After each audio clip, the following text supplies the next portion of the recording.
Alright, hello citizens of the Nigelverse, it is Nigel here, and today I've got another video game review for you guys. So this one's not really Halloween related, but it is a video game I just beat recently, kinda. We are going to be talking about Pokemon Sword and Shield. Now, you may be thinking, Nigel, isn't this two games? Not really. The thing about the Pokemon games is that usually they have two separate games, but usually they're the same adventure just told in like two different ways. So it may include stuff like different starter Pokemons, or in this case, different gyms that you get to battle, or different Pokemon, different main Pokemon that you catch. It's here in Sword and Shield. So I actually beat Shield recently, but Sword I actually beat, I believe, if not last year, then the year before last. Sword I beat a while ago, but I just got around to playing and beating Pokemon Shield over here. So, I'm going to be talking about both now that I've played both. So, yeah, so for the most part, pretty fun time with this Pokemon game. Some stuff that is liked by me, some stuff that wasn't really liked by me. So we're gonna get right into it. So, what did I like? I feel like the starter Pokemon this time around were pretty cute, and I more so started getting into Pokemon a bit more recently. It started back in high school with Pokemon Omega Ruby for my 3DS, and that was the first Pokemon game I played. Sadly, I didn't grow up with a Game Boy or a DS, so I couldn't play Pokemon games then. But I'm glad I was able to get into Pokemon, and slowly over the years, I would get more and more into Pokemon. I had Omega Ruby, and I had Pokemon Moon. Unfortunately, I didn't beat Moon, but when I got my Switch, I got Pokemon Sword. I believe Pokemon Sword, if it wasn't, no, it wasn't the first game I got. What was the first games I got? I got Pokemon Sword pretty early on though, but but somehow I ended up with Pokemon Sword, or pretty much like the point of that, and yeah, so a pretty fun time. I'm being able to play Pokemon and everything. And for those of you who are unfamiliar with the Pokemon games, it's pretty much like a turn-based RPG. You collect Pokemon, which are creatures, or similar to like animals and everything, and all with incredible magical, some of them anyway, abilities. And you battle with them, and there's a story mode where you become champion of the region, this time around the Galar region, which is based off of the United Kingdom, if I'm not mistaken. And so oh yeah, you go through on your quest, and no Elite Four this time around like with Omega Ruby, but you are able to beat the gym leaders and then the champion, then you become the new champion, and then you are able to eventually catch your catch the main Pokemon of the game, which is Zacian and Zamint. I'm pretty sure I pronounced the other name wrong, but Zacian is the sword Pokemon. Zamint, I believe. I just beat it. I forget it already, but Zamenta is the shield Pokemon. So before it was Zacian when I played Pokemon Sword, and this time around it's Zamenta as the shield Pokemon. You know what? I am gonna look it up because I know I'm pronouncing it wrong. I want to do the Pokemon justice here, or Pokemon Sword and Shield, but yeah, so pretty fun. It also had the both the Isle of Armor and the Crown Tundra DLC that I beat as well, at least on Sword. I don't know if I'm gonna play it again for Shield, but the DLC was also pretty fun, and what a time to be alive when Nintendo games have DLC. and we see so Zamazenta. Zamazenta. Okay. So Zamazenta is the shield Pokemon. I had to make sure I got the name right. I want to respect these Pokemon because these Pokemon were really, really cool. Um, and I know I'm kind of all over the place, but uh, for Pokemon fans, and this is what I like about the game. For Pokemon fans, there's some new faces, such as the 3 stars you get, which is Scorbunny, Grookey, and let me look up the last one. I think Sorble is his name. And my goodness, I am sorry. Yeah, I am very very sorry. But you got your starters, of course, and as per usual, which is a theme, Sobble. Oh, but a theme I've noticed with the Pokemon games is that your 3 stars are usually a grass type, a fire type, and a water type. It was the same for Pokemon Red and Blue back in the day.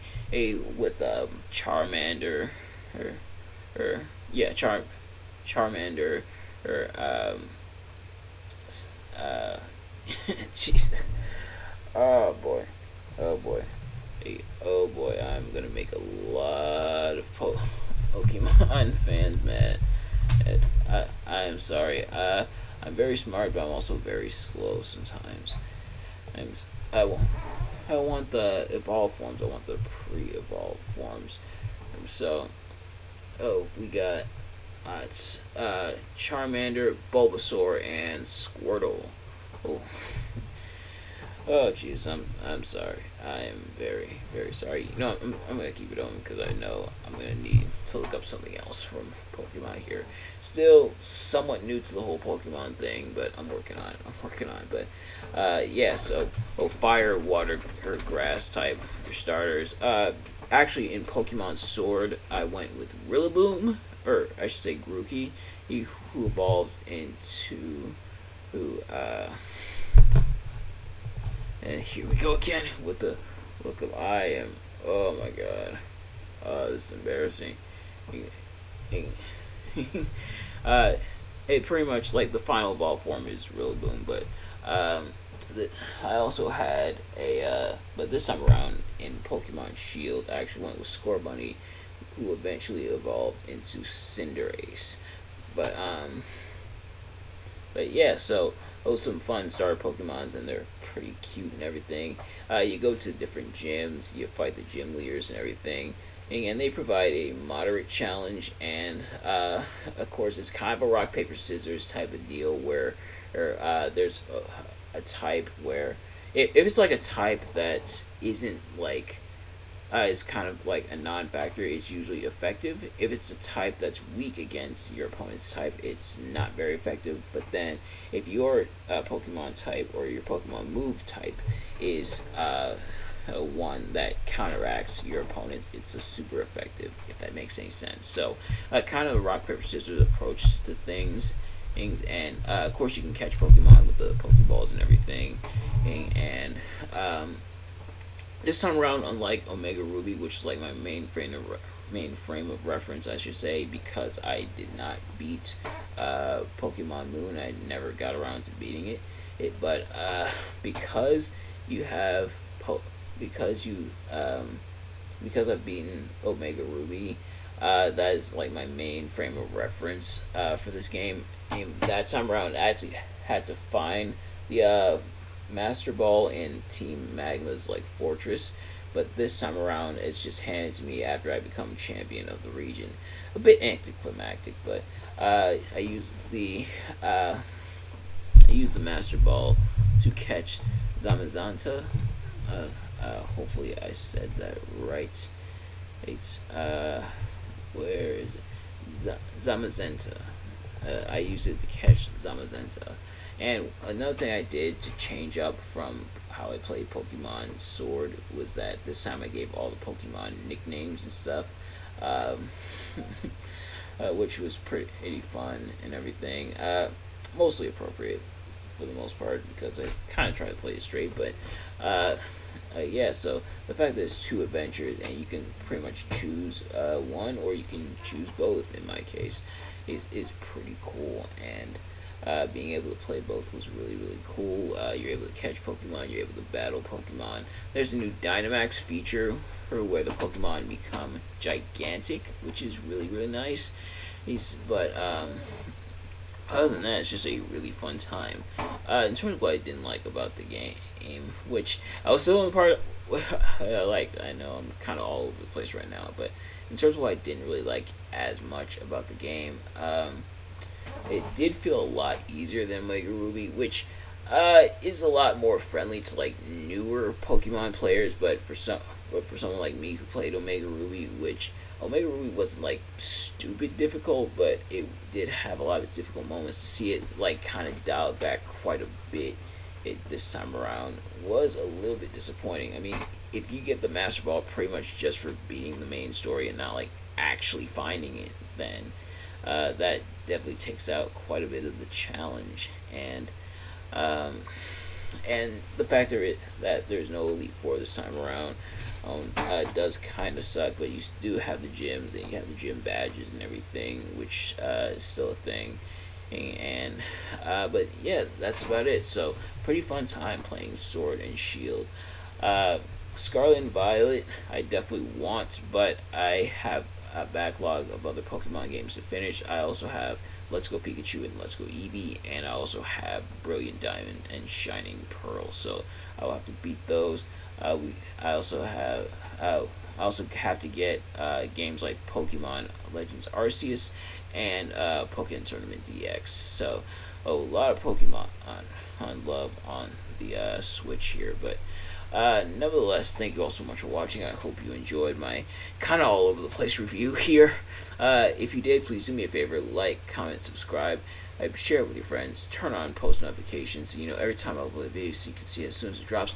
Let me know in the comments below what's your favorite Pokemon. For me, I really like Pikachu, which I feel like is a traditional answer, but I like Pikachu. Charizard is pretty cool. And there's other Pokemon just like Eevees I really like, and some of the starters this time around for Sword and Shield were also pretty cool as well. But nevertheless, thank you all so much for watching, and I will see you guys later. Or peace. Oh, actually, there is another con I have to talk about, and this is kind of a major one, and it's kind of the narrative. The narrative, it is somewhat interesting, and you do get your own rival in Hop here, but it's not like super duper interesting. And it's more like Spiral, where it's there, but otherwise they just let you explore, which can be nice, but sometimes you do want a bit more of a compelling narrative. Which the narrative for this game was like fine, but nothing revolutionary. But nevertheless, that's about it. Thank you all so much for watching, and I will see you guys later. Peace.